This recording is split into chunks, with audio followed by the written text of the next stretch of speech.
Harry Harrison, David Bishop. Maybe if I do the fun that way.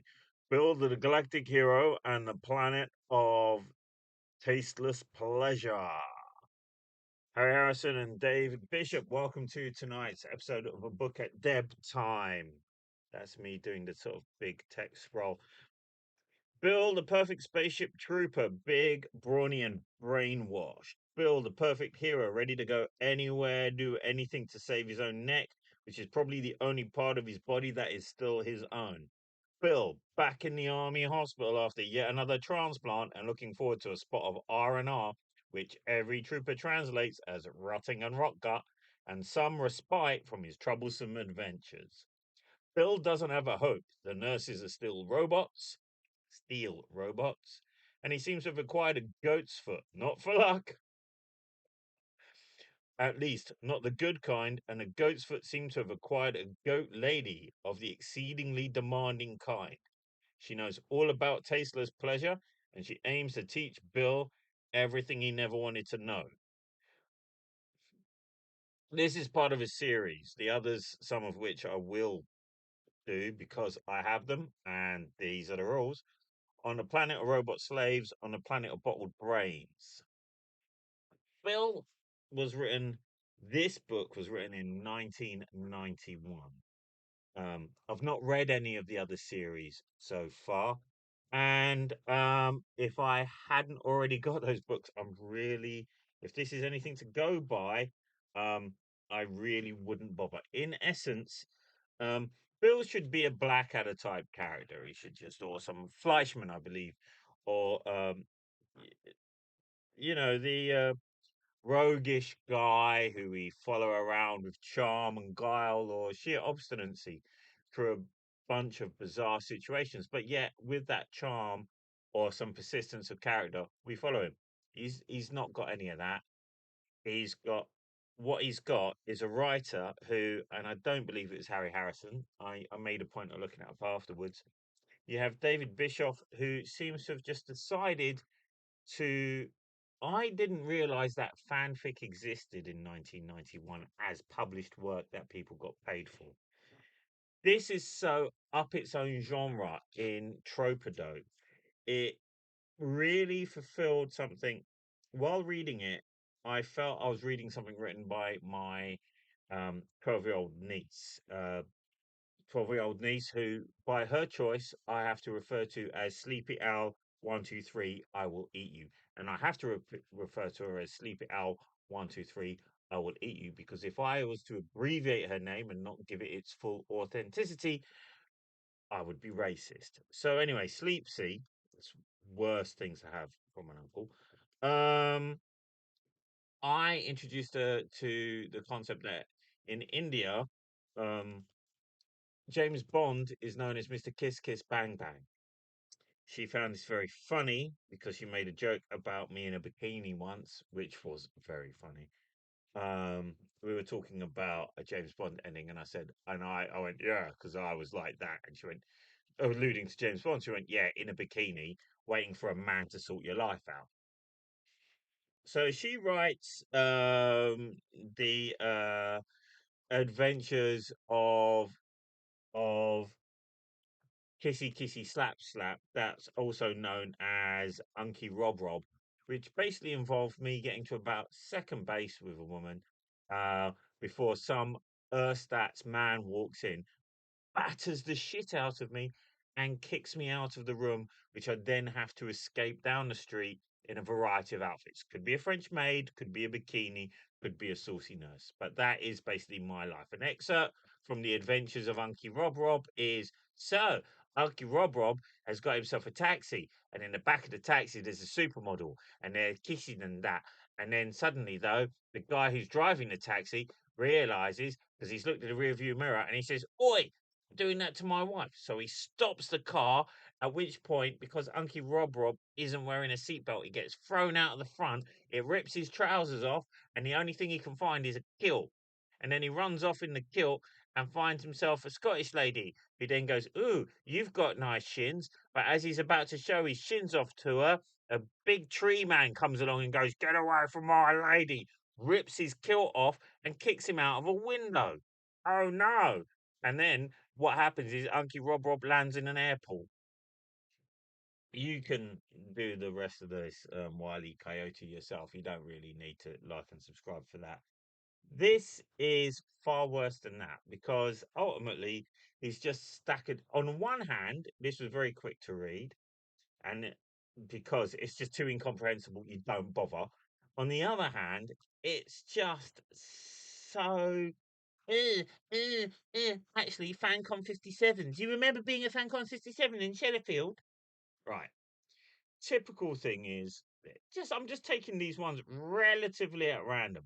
One of the conceits in here is that Bill doesn't really tell stories. He meets people who tell him their stories. They're all from other realities. So this just goes into that multiversal bobbins of inconsequence. Um, See if you can get this one. There's also books which he's got snorted up his nose. So every time he wants to like read a book, he just has a sniff and it's in his brain. Although, because these are badly printed books, it's not the full information, and he's often far frustrated by the lack of communication in it. So, yes, it does, for its own merit, technically predict Wikipedia. He sniffs the book. The book, it was labeled in raised letters Fender Bender by Orson Bean Curd. He also forgot to write Macaroni of the Morons. So that's Orson's scorecard. You see what he's done there? He pushed open the singing doors called laundry. The room was lined with shelves of linens with scurried rat things. That doesn't even make. Yes, because one of the bad guys is Dr. Zelazny, which is obviously a play on Roger Zelazny. He also talks about Greg Bohr, Greg Bear, Planet of the Alien Transvestite Panty Raiders, Volume 6, The Well of Genitals by Jerk L. Upchucker. It's that level. There are a couple of great lines in it. I've got to say, what a wonderfully mediocre day to be half alive, thought Bill, is me being post 40. I get that. What a wonderfully mediocre day to be half alive. That is a brilliant line in a 200-page morass.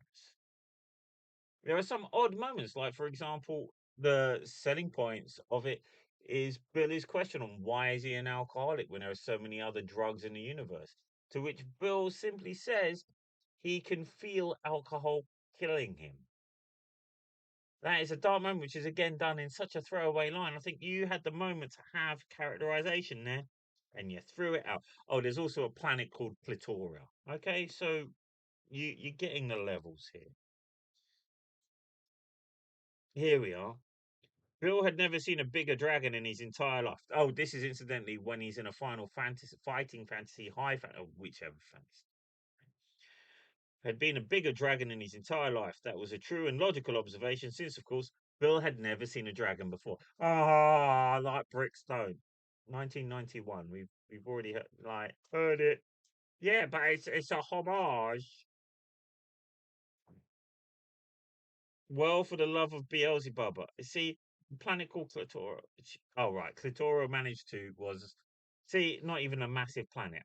Oh, hard to spot. Haha. It was a 7 foot Amazon. This is, it just goes on. He does have some sex scene where he goes, oh, yeah, she's got really big boobs and that.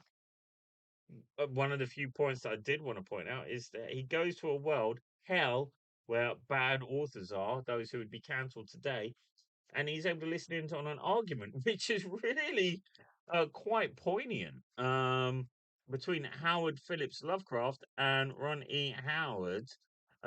So you've got Cthulhu and Conan guys arguing about who was the worst racist. Oh, my poor Robert E. Tisk and tisk again. You died too young to have the opportunity to truly perfect the subtle points of weirdness, as I did. You were basically a racist, but that was purely cultural. My racism was truly a moldy bacterial culture, tended and pruned carefully in my decaying Providence basement. Wasted. Wasted within its. Ultimately, it does come down to an orgasmatron being built that has the Brendas of the powers of the universe, might be able to fix. Oh yeah, Bill has a cloven foot, but who gives a shit? There's one point where he's been in jail for a while, and I go, give him some trousers because he's had about 30 pages with his bum out. Frankly, I hadn't noticed because it was so. Oh yeah, and it also comes down to the fact that just towards the end. He's fighting a batch of cowboy spunk bubbles. The creature before him looked like a giant comic book thought balloon dressed in Western garb. Its body was round, bulbous, and sheened with a thick fluid, because it spunk. Dark eyes peered malevolently out from beneath a black hat. Around its bulbous, glistening base was a belt and a gun. Its waist tailed off into a thin whip-like flagellum. I don't know. I don't know. Yeah, and in the end, he ends up in a pub just drunk. He might have a new foot. His girlfriend's headed away. It No, it is a barrage of lines written on the back of a bus by a 13-year-old in the early 90s who has just found a tape recorder and is still figuring out, you know, what series of X Files he really is his favorite. It's not moving in any way. Um, she's got nice boobs, but that's about the level. You might as well go. She was fit. She was really, really fit. She came in fit, and she had a nice bum too. And Bill went, "Fwa," and then he spends it. No, no, don't bother. I breezed this. I breezed this. I can't remember anything of it. I've given you the best in 11 minutes 40 seconds. And if I was better at this, I'd have probably done it in 7. So like, subscribe. I've got 2 more of these. I think I'll have them done by Friday. Okay, look at Dead Time. Bill, the galactic hero on the planet of tasteless pleasure. Bye.